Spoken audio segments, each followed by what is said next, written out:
Meskipun wabah COVID-19 belum ada tanda-tanda reda di negeri ini, bagi tim medis yang berada di garda terdepan untuk menangani kasus ini, tetap semangat menjalani tugas yang diembannya. Seperti yang dilakukan relawan Dr. Raden Panji Utomo atau akrab disapa Panji. Bagi Dr. Panji yang bertugas di Wisma Gria Anabatik di Bojong Nangka, Tangerang, Banten, menangani pasien ODP, orang dalam pengawasan tanpa gejala dan gejala ringan, bukan perkara mudah. Ia harus mampu meyakinkan bahwa mereka yang dikarantina bisa sembuh dari wabah ini.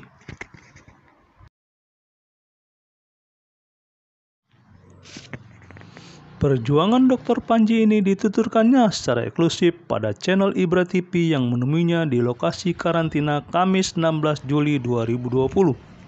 Mas, kok berani sih jadi relawan COVID, Mas? Orang-orang takut, Mas. Ya, sebenarnya untuk dikatakan takut atau tidak itu tergantung dari sebuah kesadaran dan juga mental ya. Karena kesadaran melahirkan mental. Karena saya seorang dokter, jadi saya memang sudah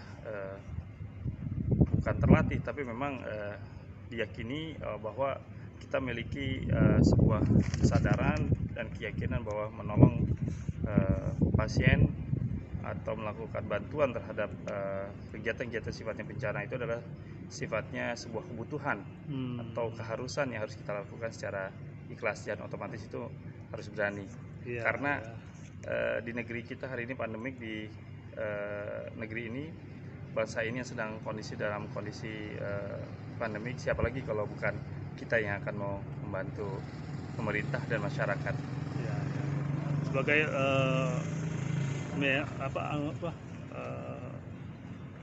garda terdepan nih untuk pengobatan ini, pengalaman pertama saat menolong pasien itu gimana?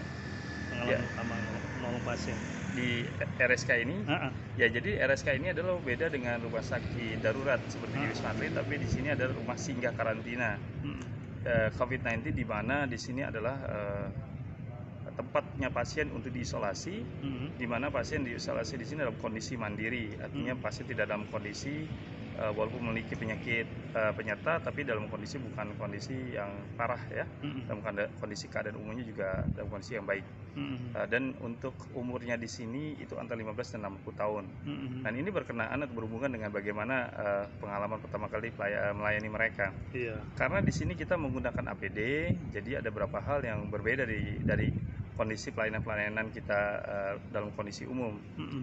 Misalkan kalau kita menerima pasien yang diantar dari puskesmas ke RSUD, dari RSUD baru ke kita, nah itu kita terima di tempat pos kesehatan sana dengan menggunakan APD. Maka pasien setelah kita terima masuk ke dalam, itu disuruh diarahkan untuk mengisi beberapa data sebelum kita antarkan ke ruangannya, lalu mereka kita periksa. Nah, tapi ini pengalaman yang menarik adalah hampir 99% yang masuk ke dalam RSK ini semua pasien dalam kondisi stres.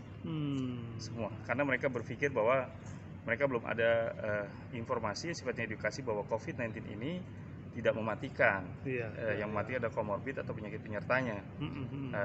Semua infeksi disebabkan karena COVID ini self-limiting disease, artinya bisa sembuh sendiri. Jadi otomatis mereka tidak dapat itu sebelumnya, sehingga mereka semasa bahwa ketika masuk di sini mereka akan mati. Pilihan cuma dua, sembuh atau mati.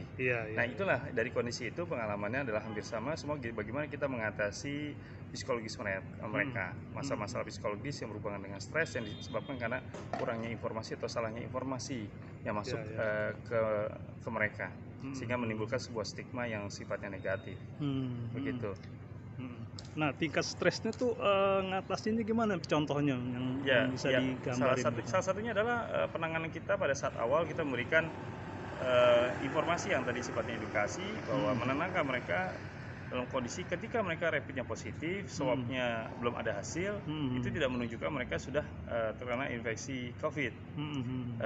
Jadi mereka menunggu, dan itu pun saya jelaskan kalau sudah pun terkena atau terinfeksi dengan swab yang positif, itu pun juga tidak menunjukkan bahwa mereka akan mengalami kematian. Karena apa? Karena kematian itu tergantung pertama umur, yang kedua kondisi mereka. Kondisi mereka baik-baik saja, jadi jangan jangan perburuk dengan kondisi pikiran. Jadi salah satunya yang menurunkan imunitas atau kekebalan tubuh dalam menghadapi COVID ini adalah pikiran. Karena COVID ini hingga hari ini tidak ada obat dan vaksinnya.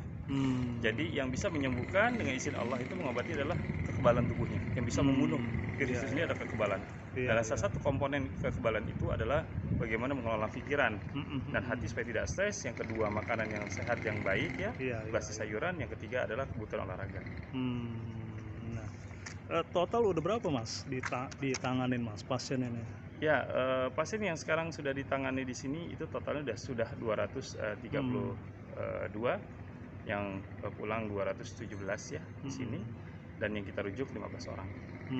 Nah dari 200 itu siapa yang mungkin ada pasien yang bandel atau yang gimana yang bikin gimana gitu? Ya, berbagai macam. Jadi di sini pasien berbagai macam kondisinya ya, seperti karena ada usia yang anak-anak tentunya ada yang unik, ada mereka yang mungkin tidak, ada yang anak-anak bapak ibunya masuk sini dan anaknya laki-laki masuk di sini, jadi mereka masih ada yang sifatnya ada rasa ketergantungan orang tuanya.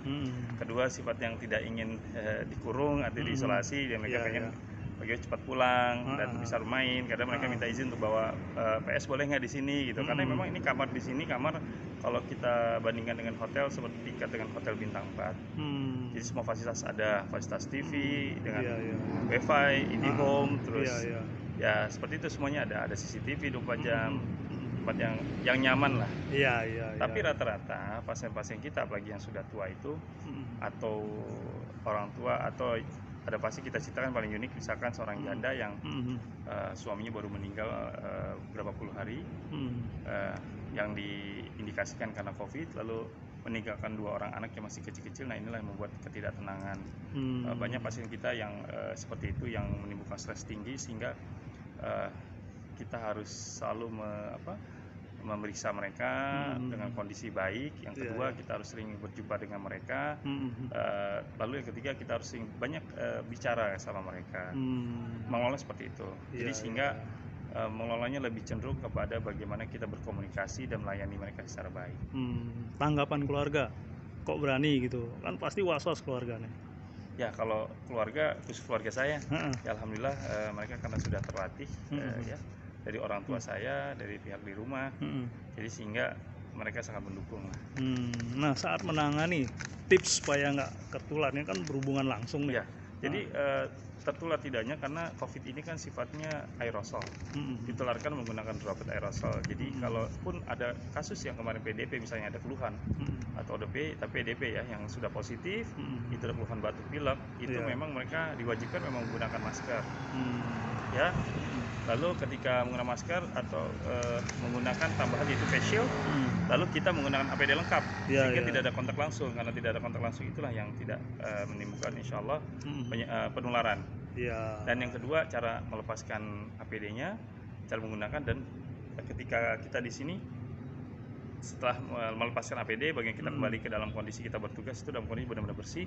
Karena di sini ada dari APD dari pos kesehatan itu, kita harus bersihkan dengan chamber, 3 chamber. Saya itu ganti lepas APD, setelah APD kita lepas, lalu menggunakan masker baru, sarung tangan baru, menggunakan sendal baru. Setelah itu masuk kita chamber lagi, setelah itu baru mandi keramas, bersih dengan menggunakan baju yang baru, setelah baru. Nah sehingga itu, ya alhamdulillah hingga hari ini teman-teman belum ada yang positif. Ya. Ini kan belum ada tanda-tanda berakhir Mas, COVID nih Mas. Tipsnya apa sih ini kok jadi makin banyak masyarakat banyak yang makin takut gitu, trauma atau gimana? Tipsnya gimana biar enak nih masyarakat? Ya, jadi untuk masyarakat itu sebenarnya biar tenang gitu. Sebenarnya gini, sebuah penyebaran penyakit apapun, nggak COVID, itu tergantung dari bagaimana masyarakat menyikapi bahwa tingkat bahaya dari penyakit tersebut. Kalau COVID ini yang bahaya adalah penyebarannya. Otomatis kalau penyebarannya berbahaya, mereka harus bisa mampu membatasi dengan mengikuti protokol kesehatan yang sudah ditetapkan oleh pemerintah. Ya, salah satunya adalah menggunakan masker, bercuci tangan, terus jangan berkerumun lebih dari 3-5 orang, dengan kondisi physical distancing, ya minimal 1-2 meter, dan itu diusahakan mereka tidak terlibat langsung kontak fisik. Kalau ketika bertatap muka, terlebih kalau pada orang-orang yang sudah dicurigai ada batuk pilek. Nah, Itu semua kalau disadarkan, jangankan COVID, untuk penyakit yang lain insya Allah terhindar. Iya. Tapi kalau masyarakat tidak menyadari itu menganggap enteng, wajar kalau saat ini memang grafiknya ada beberapa daerah yang meningkat. Ya Jakarta sudah mulai lagi, apalagi Jawa Timur sekarang daerah zona hitam, Sulawesi, ya Bandung. Nah ini yang menimbulkan tanda tanya karena kita belum mengalami grafik tertinggi. Grafik puncaknya kita belum dapat. Oh gitu. Jadi masih menurut kita baru 70% menuju puncaknya. Jadi khawatirnya adalah puncaknya itu adalah beberapa provinsi di Indonesia ini akan kembali menjadi zona hitam, bukan zona merah lagi. Nah itu disebabkan karena pertama masyarakatnya, yang kedua pemerintahnya tidak melakukan ketegasan dalam melakukan aplikasi dari program kebijakan pemerintah pusat. Iya. Mas, kalau di luar ini prakteknya di mana Mas? Spesialis apa nih? Oh enggak, saya masih general practice, masih dokter umum. Oh. Jadi praktek kemarin terakhir di Pamulang, di Pondok Benda. Gitu, tapi kesehariannya selain praktek juga melakukan kegiatan-kegiatan penyuluhan, kegiatan diskusi dengan universitas, ya. Seperti itu. Nah kalau kayak gini nih kan, bagaimana dengan misal mau ketemu keluarga gitu, apa terpaksa di sini terus atau gimana? Ya jadi di sini karena konsekuensinya adalah kita di karantina, ya kita melakukan karantina. Jadi kita harus yakin benar ketika kita keluar dari sini dalam kondisi kita bersih dan steril. Artinya kalau rapid kita negatif, ya yang terakhir ini kita akan melakukan pemeriksaan swab kita negatif, jadi kita sudah terbebas untuk keluar. Mas, sebagai garda terdepan nih, tim medis nih, harapannya buat rekan-rekan tim medis juga, buat masyarakat, gimana Mas?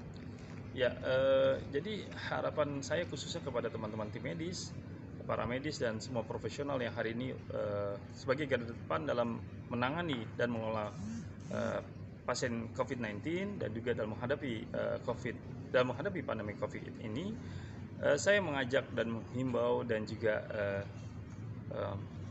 mencoba untuk meleburkan rasa saya selama ini menjadi sebuah relawan, ya, yang sama-sama menjadi relawan itu untuk bagaimana terus mengobarkan semangat kita dalam menangani pasien-pasien COVID kita, dan juga kita terus semangat dalam terus melayani pasien dan juga membantu program pemerintah seoptimal mungkin, dan bagaimana kita terus menggunakan kekuatan hati dan rasa kita dalam menghadapi pasien mereka, dalam pasien-pasien COVID, dan juga menggunakan semua keilmuan yang telah kita dapatkan agar pandemi ini bisa cepat berlalu, ya, cepat hilang dari negeri kita dan juga dunia, dan jangan lupa terus bahagia.